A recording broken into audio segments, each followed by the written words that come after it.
Morning, everyone. This is day 31 of the Democrat shutdown. As you can see, I have a special guest that I'm delighted to introduce to you in just a moment here. We have spoken daily, every day at this podium about the real pain that Americans are experiencing because of the Democrat shutdown. We talked about the pain for our troops, for our federal workers, for American families. And this morning, we want to speak specifically about the millions of American families that are going to feel real hardship because of the SNAP benefits drying up. And we have no one less than the Secretary of the Department of Agriculture, who's in charge of that program, that will speak directly to that issue. But I want to begin first with just a word of sincere gratitude. Across this country, we've got millions of federal workers who have been showing up at the office every day without pay. This has drug on for a month now. Those federal workers have shown up for a month straight, not knowing when or if their next paycheck will be delivered.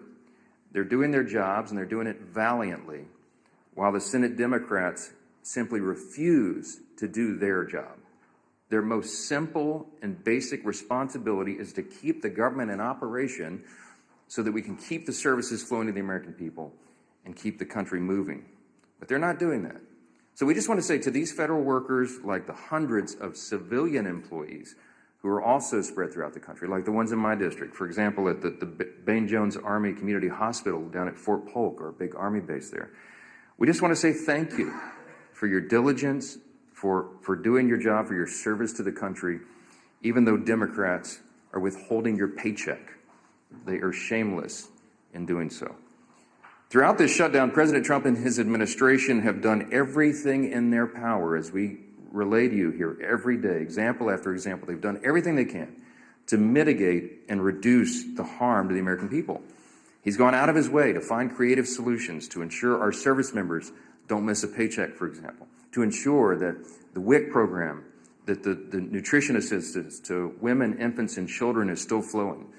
President Trump has proven beyond a shadow of a doubt that if there is any way to fund these programs that are drying up now, that he will do it. If there was any way to fund SNAP during the Democrat shutdown, you can be assured that your commander-in-chief would do it. But we are now reaching a breaking point. Thanks to Democrats voting no on government funding now 14 different times, SNAP benefits for millions of American families are drying up. It's about 1 in 8 people in this country who rely upon this to literally put food on their table. And the blame for this lies 100% with the senators sitting over there on the Democrat Party.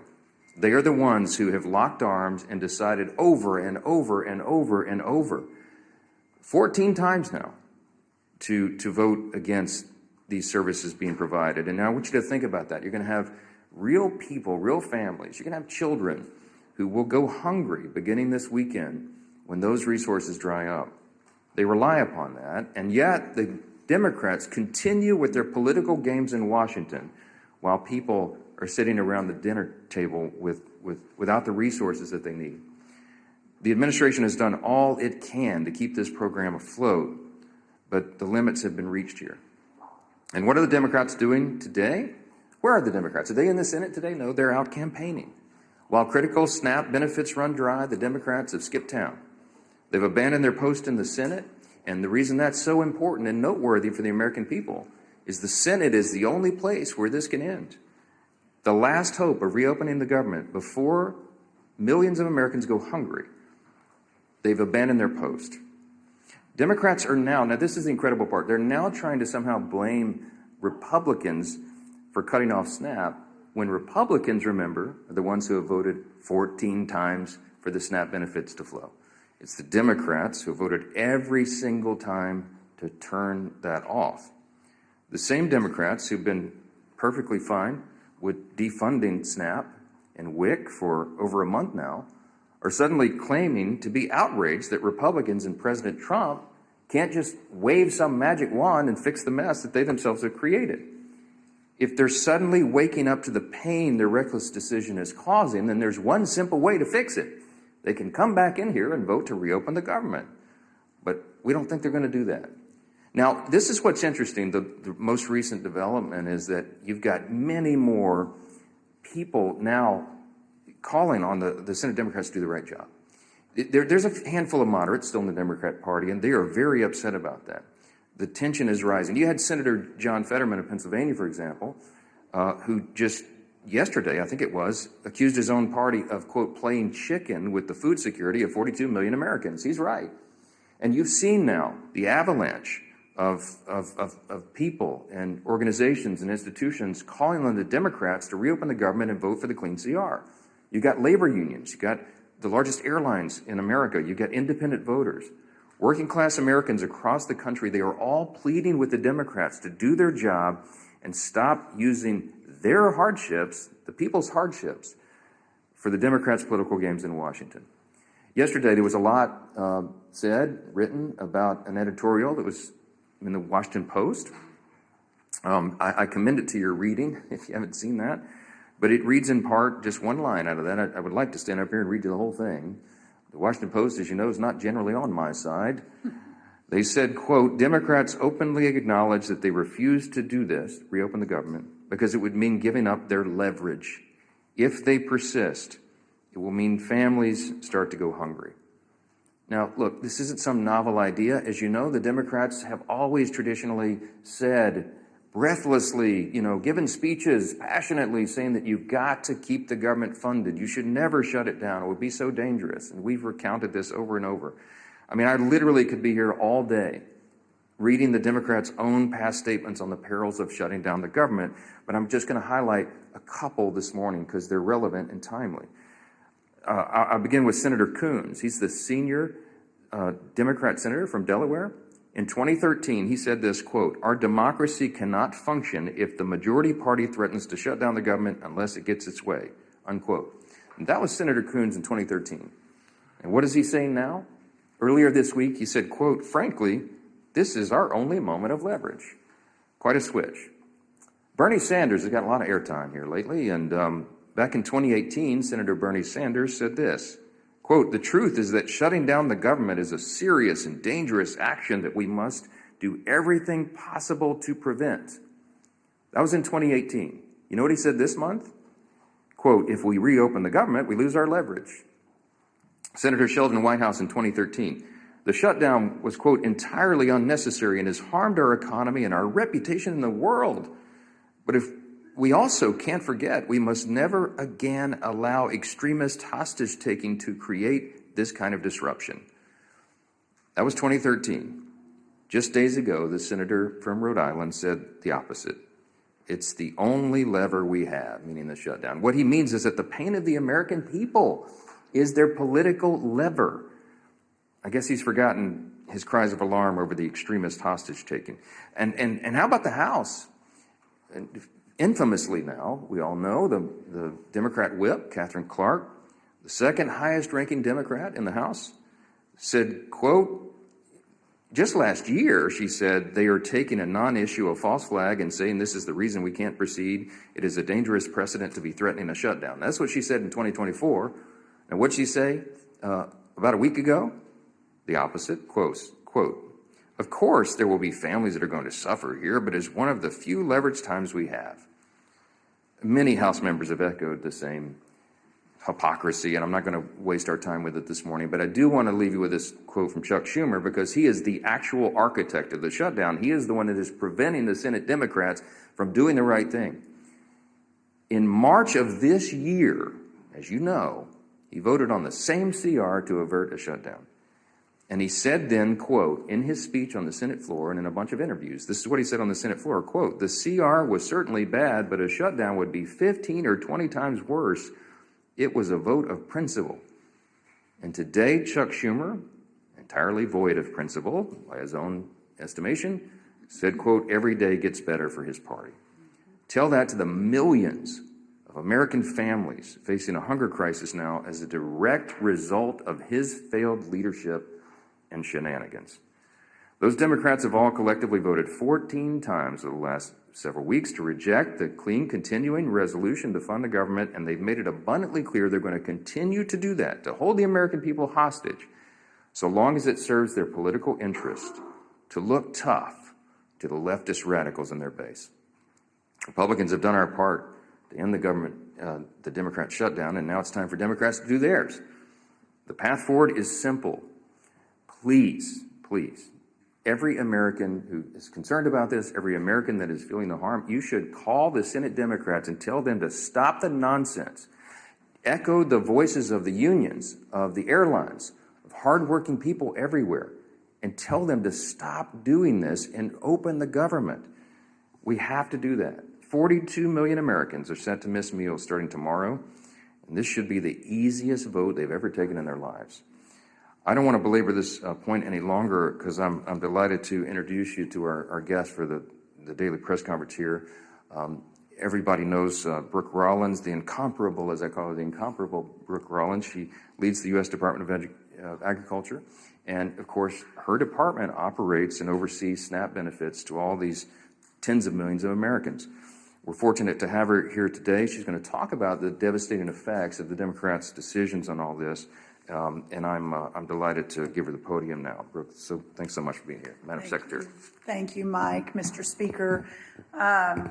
Really great to be here with everyone. I was reminded I was in the Speaker's backyard in Louisiana over the weekend and on Friday, and we went to a restaurant there, and our waiter by the name of Joe was wonderful. He was a multi-generational Louisiana and New Orleans, and he was our server, and he was just so impressive. And towards the end, he brought up that, well, this is a job he had to take because he was furloughed and so was not making any money, and he worked for the federal government. He didn't know who I was. And I said, well, Joe, I can appreciate that. You know, I'm sort of in that world as well. And I said, where do you work? And he said, well, I work for the U.S. Department of Agriculture in their New Orleans office as part of the financial team. And so it just really brought home for me, to echo what Mike said, just thanking so many thousands of federal workers who are showing up, who are still doing their job, who aren't getting paid, those that are now concerned about putting food on the table and making their mortgages and paying their rent. But to be out in the country, I was in Indiana yesterday, and understand the real sort of pain that's being felt. But just to echo a couple of the themes that Speaker Johnson talked about, again, the idea that the Democrats have now for 14 different votes voted to keep the government closed is absolutely unconscionable. Every day they hold the federal government hostage. They are leaving millions of families' livelihoods and critical benefits, including SNAP, hanging in the balance. Of course, we all know the 13,000 air traffic controllers working without pay, many turning to Uber, taking second jobs in restaurants, etc., as this shutdown continues. Hundreds of thousands of federal employees are not receiving a paycheck. Thousands of small business loans are going unapproved each month because of the shutdown, equating to almost $4 billion in capital being taken out of the pockets of small business owners across this country, truly the backbone of our economy. It is a fact that Democrats shut down the government over free health care for illegal aliens and their $1.5 trillion partisan wish list. Democrats need to stop playing politics with the livelihoods of hardworking Americans and open the government now by voting for the clean resolution. We are here today because SNAP benefits run dry tomorrow. So the truth has finally revealed itself, hasn't it? Democrat support for programs like SNAP is now reduced to cynical control over people's lives. This last month has shown that the party who constantly says it puts people over politics does the complete opposite. Millions of Americans, as of tomorrow, will no longer receive SNAP and potentially WIC or even a paycheck.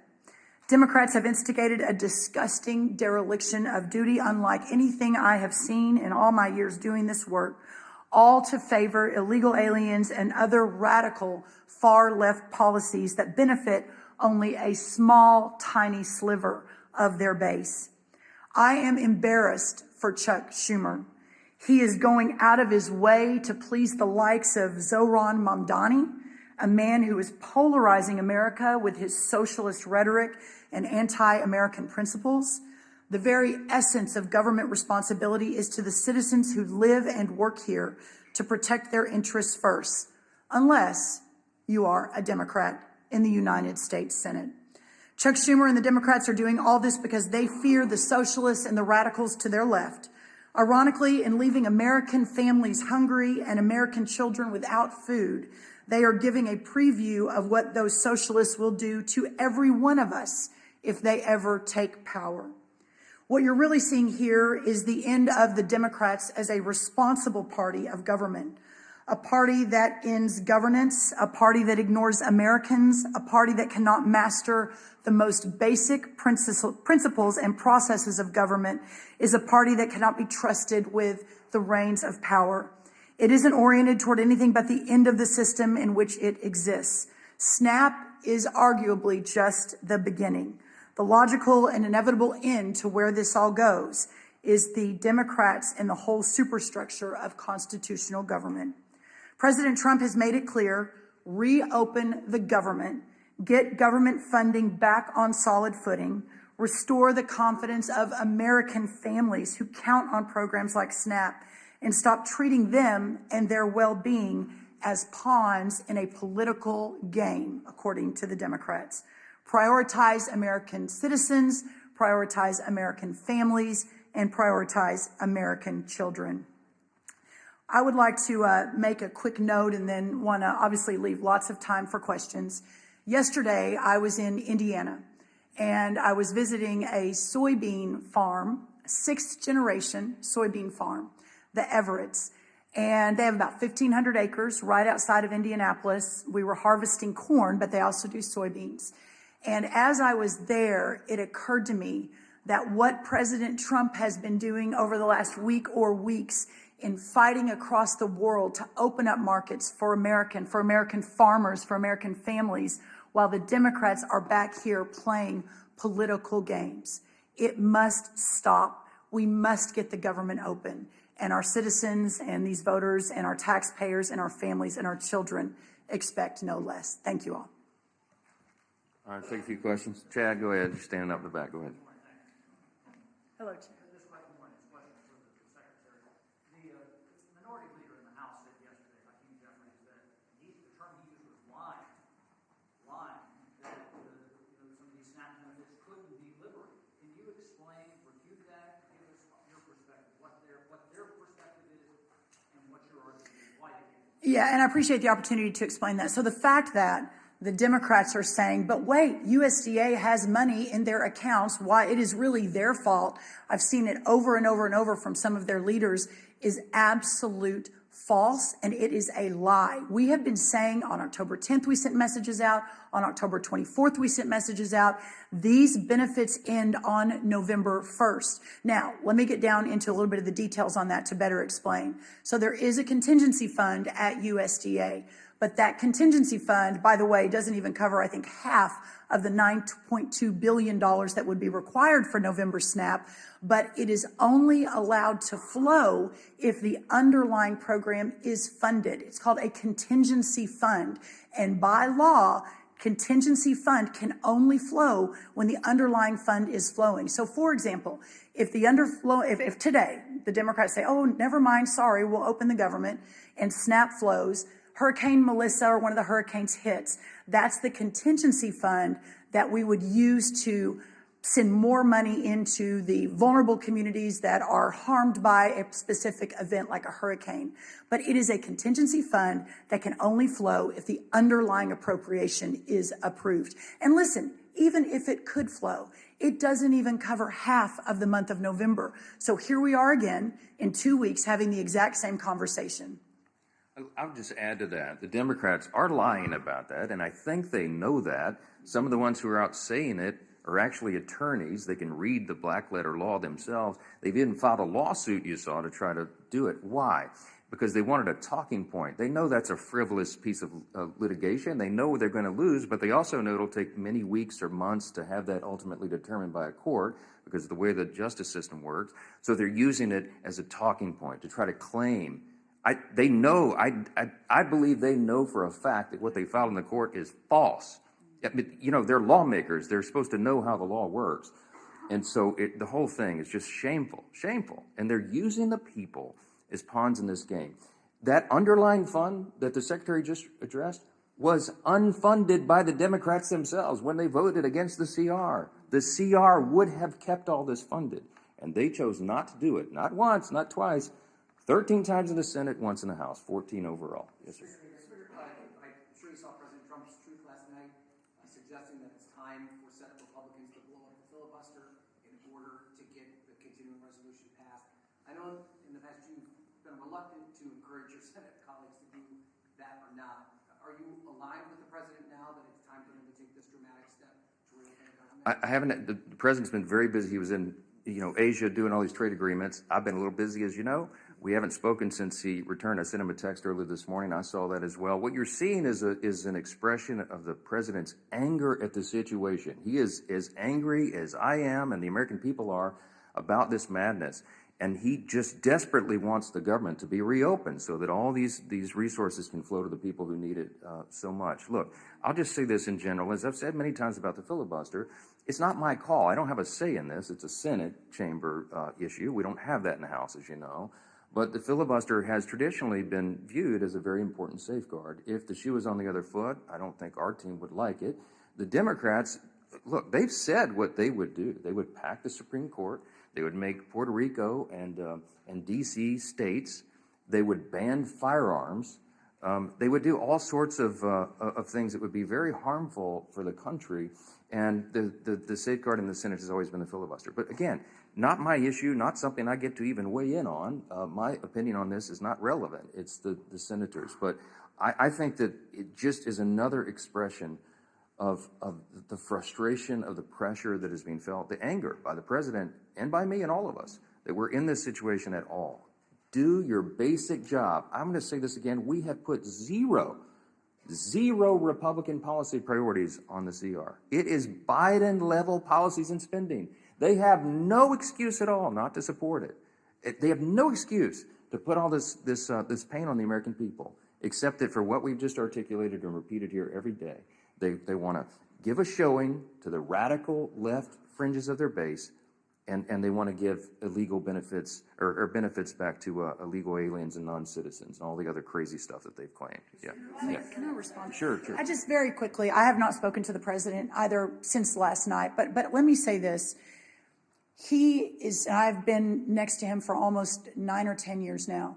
He is so resolutely focused on delivering for the American people all day, every day, 7 days a week, 20 hours a day. This is what he is thinking about. And as the world's greatest deal maker, from his perspective, the way he thinks out of the box as a businessman is how do we end this nonsense, and how do we again open the government, and how do we support these families that need support?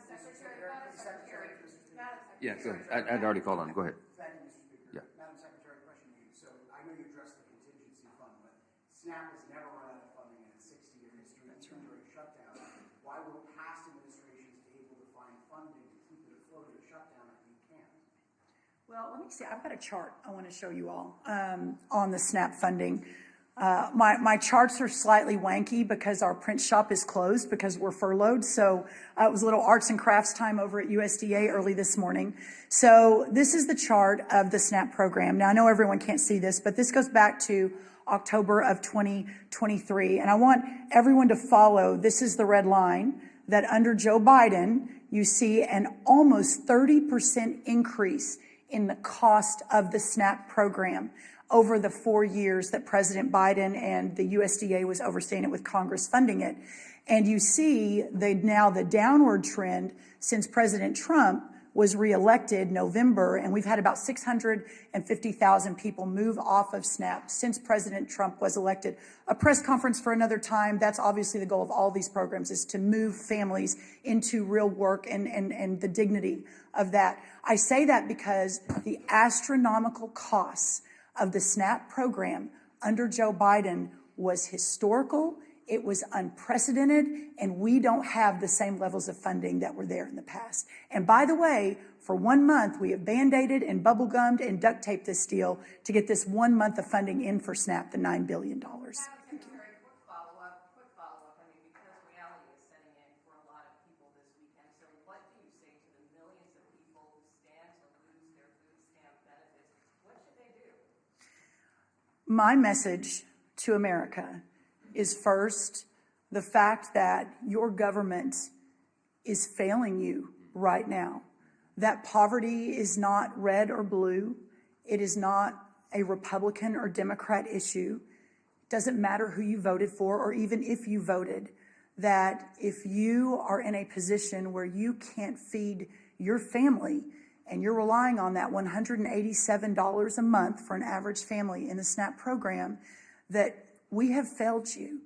But I think what's so important, and this is why we keep hammering this, the Republicans have voted over and over and over again to open this government so that these funds don't stop. And for 14 different times, the Democrats have said, no, we are going to hold hostage the most vulnerable families in this country so that we can get our left-wing radical agenda into the government and the governing structure. And to that, President Trump, Speaker Johnson, Majority Leader Thune have said absolutely not, and we're very grateful for that. Please vote yes. We implore the Democrats in the Senate to vote yes to get this government open and these people the benefits that they need to feed their families. And it's clarifying. When she says we have failed you, she means we, the Democrats, okay? Because as we've just explained, Republicans have voted 14 times to get this done. The president has pleaded with Schumer and Hakeem to open the government, and they told them no. We're doing everything we can. The Republicans, they say, well, the Republicans are in charge of the federal government. Why can't they get this done? It's simple math. We need 60 votes in the Senate. We only have 53 Republicans. We have to have Democrats. It is the Democrats alone who are failing the American people. And this administration, every cabinet secretary, it's not just Secretary Rollins, every cabinet secretary is bending over backwards to make sure that the American people are served and they get what they need. But we are not magicians. We cannot wave a magic wand. The funds have run out because the Democrats are playing games. And that's why we've been here every day this month pleading with them to do the right thing. And they do not care. They have shown how callous they are. They do not care that people are suffering. And that's who's failed them. It's not the government overall. It's the Democrats who are holding up the government for working for the people. It's a very important thing. Jay, go ahead. You undoubtedly you've seen some of the modest progress in the Senate. At least people are talking about spending, 26 spending. Number one, I want to get your sense for where things are, your reaction to that. Would you bring the House back if they got some sort of agreement on a number of spending bills? Yeah, look, the whole point of this is a very important reminder. The reason we're in this mess is because they voted against the clean CR. What was the point of the CR?